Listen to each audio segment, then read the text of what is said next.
ॐ नमः माता पिता चरणं नमः विद्याप्रदायकं दीक्षामन्तरं गुरोरवन्दे वन्दे गुरुपद पुनः पुनः। धन्य कहो उस ग्राम को जहाँ होत हरि नाम, आई के आसन लीजिए सिया सहित भगवान सिया पति रामचंद्र भगवान की जय। शरणम प्रभु। परम आदरणीय हमारे आज की कथा को श्रवण करने वाले भक्त प्राणियों, आज फिर भी श्री गौ माता मंदिर दनहाक शहर से आप लोगों की हितार्थ कथा की प्रवचन होने जा रही है। विनय करता हूँ कि आप हर एक बड़े शांत भाव से कथा को श्रवण करें और हर एक को, बड़ों को प्रणाम, छोटों को आशीर्वाद देते हुए कथा आरंभ होने जा रहा है। यही विनय करता हूँ कि हम जितने लोग इस कथा को श्रवण करते हैं उसमें अपने मन लगाने की महती कृपा करें। आज वत्स द्वादशी और ओक द्वास जिसे कहते हैं, तो ये कथा होने जा रही है वत्स द्वादशी। और ये क्या है और क्यों है, आप उनके सुनने की महती कृपा करें। भाद्रपद मास की कृष्ण पक्ष की द्वादशी को यानी बक्षवारस की अतिरिक्त ओक यानी द्वास और यानी बलि आदशी ये वत्स द्वादशी के रूप में जाकर के भी मानते हैं। ये भाद्र मास के महीना के कृष्ण पक्ष यानी अंधेरिया पक्ष की द्वादशी 12वां दिन ये सब होती है, मानी जाती है, ये पर्व मनाते हैं। और यह पर्व पुत्र कामना के लिए किया जाता है। जिसके घर में बाल बेटा ना हो तो बेटा के प्राप्ति के लिए ये व्रत किया जाता है। आजकल तो ये व्रत वगैरह कौन करता है, पंडित के पास जाते हैं, ओझा के पास जाते हैं, कहते हैं कि यह मुझे पुत्र चाहिए, तो कितना कितना पैसा खर्च करते हैं, क्या करते हैं, और जो कि सहज में शांत भाव से बैठ करके और हमें यज्ञ करने में प्राप्ति होती है। इससे हमारे भक्त प्राणियों, इसे पुत्रवती स्त्रियां ही करती हैं। जो औरत के पुत्र के जरूरी है वही करते हैं। उस दिन यानी बक्षवारस पर्व की भांति यानी अंकुरित यानी मोठ मुठ तथा आदि चढ़ाए जाते हैं। सब चीज रोज जड़ा है, अंकुरित चढ़ावल जा है, मोठ चढ़ावल जा है, मंगू चढ़ावे जाते हैं, मूंग चढ़ावल जा है, नाना प्रकार के दाल वगैरह चढ़ाया जाता है। इस दिन यानी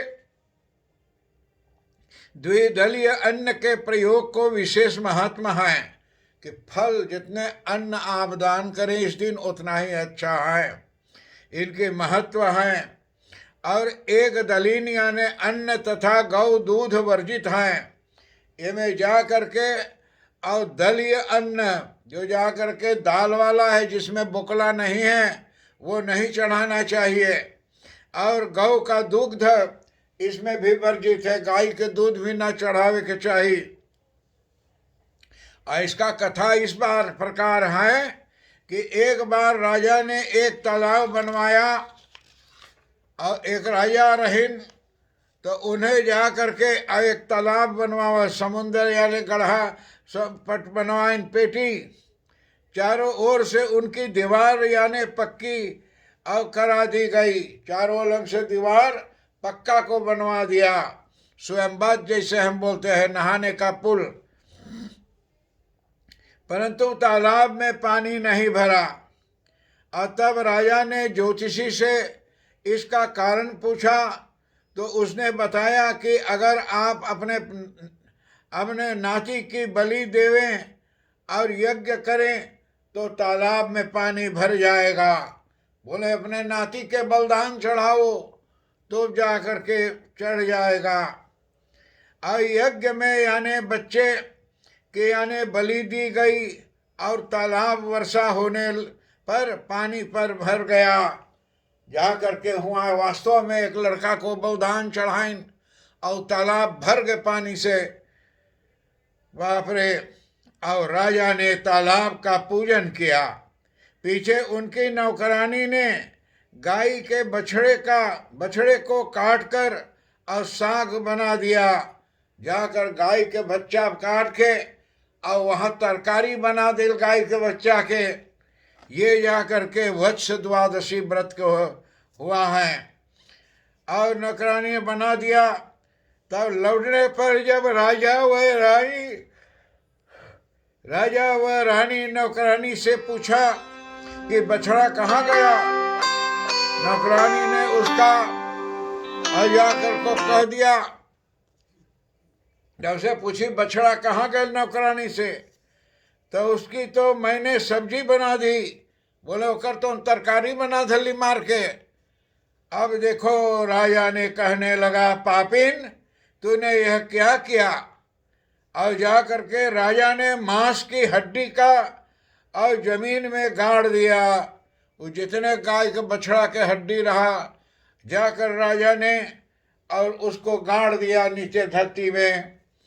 और शाम को यानी जब गाय वापिस आई तो वह उस जगह को यानी अपने सिंघों से अब खोदने लगी जहाँ पर बछड़े का मांस की हड्डियाँ गड़ी हुई थी। तो अब देखो वहाँ पहले तो लड़का को बलिदान चढ़ाई गई, फिर उसके बाद में जा कर के नौकरानी ने गाय के बछड़ा जो रहा तो बछड़ा को काट कर वहाँ चढ़ा दी गई। और चढ़ा देने पे अब राजा ने उस बच्चा का गाँव को बच्चा का हड्डियाँ सब गाड़ दी। शाम को गौ माता चर के जब घर आई तो गौ माता के कितना दुख हुआ। तो जाकर वहीं पर वो खोदने लगा। और जब सिंग से और हड्डी में लगा तब गाय ने उसे बाहर निकाला। तो गाय के सिंग में जब हड्डी छुआन तो गौ माता वो हड्डी को बाहर निकाली। और उस हंडी में आकर से हंडी में से गाय का बछड़ा एवं राजा का नाती जीवित निकले। गाय के बछड़ा जो रहा वो भी जिंदा निकल और जो नाती के बलिदान चढ़ाए वो भी जिंदा निकली।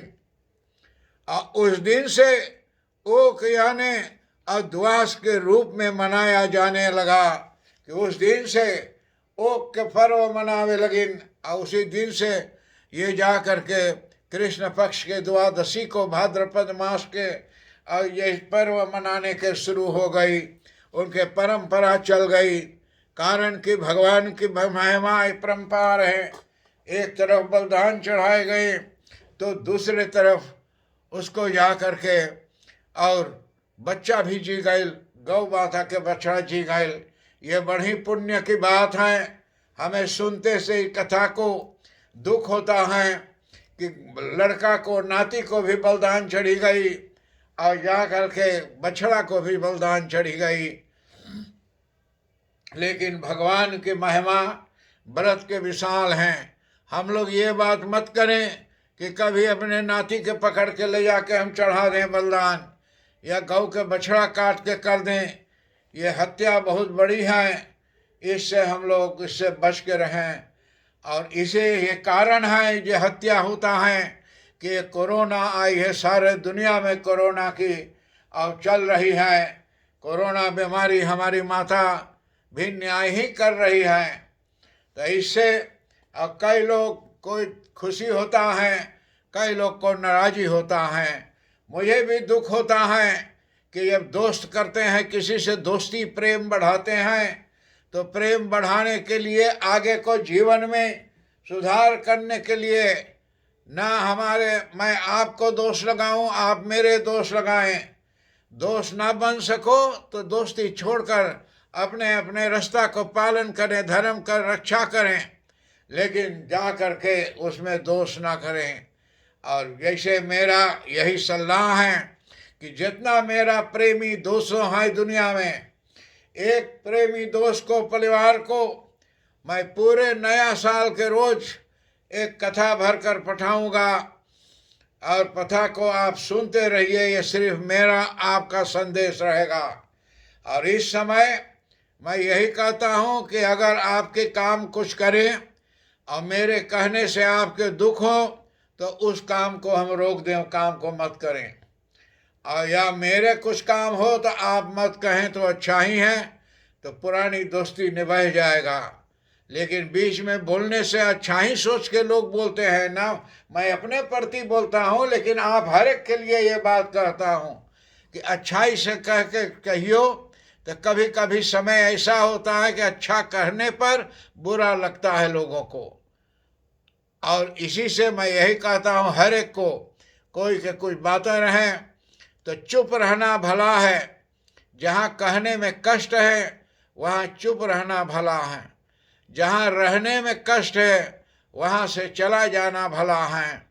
तो ये हमारे धर्मशास्त्र का नीति नियम है। अनिरुद्ध पंडित का जब तक श्वास रहेगा आप लोगों को जिंदगी भर के लिए और अच्छाई छोड़ बुरा मत कहूँगा, और करने की कुछ कोशिश करूँगा तो अच्छा ही कोशिश करूँगा। और अपने अपने दोषों को हम जान करके भुलाएं मत। तो आज की कथा यहाँ समाप्ति तक आई है और अगले बार हरतालिका तीज होगा, मनाया जाएगा। हरतालिका तीज का कथा अगले बार से होगा। आज की कथा यहाँ समाप्ति पर आ चुकी हैं। अगले बार आप लोग से मिलूंगा। हर एक बड़ों को प्रणाम, छोटों का आशीर्वाद प्राप्त हो। ओम शांति शांति शांति। हरिओम।